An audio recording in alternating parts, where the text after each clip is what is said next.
Yo guys, so this is how the shotgun ejection mechanism actually works.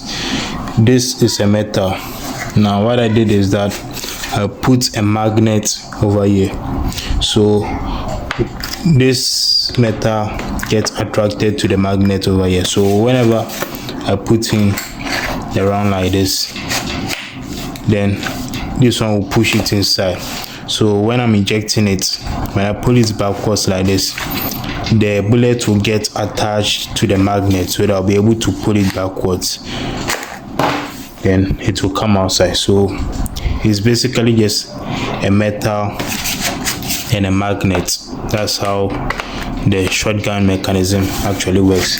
Now the other thing that actually raises the bullet and throw it outside are these metal bars, these strips of metals. They are spring in nature.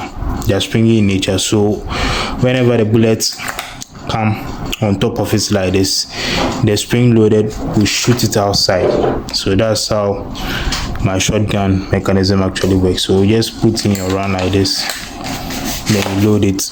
When you pull it, and it ejects. Simple as that.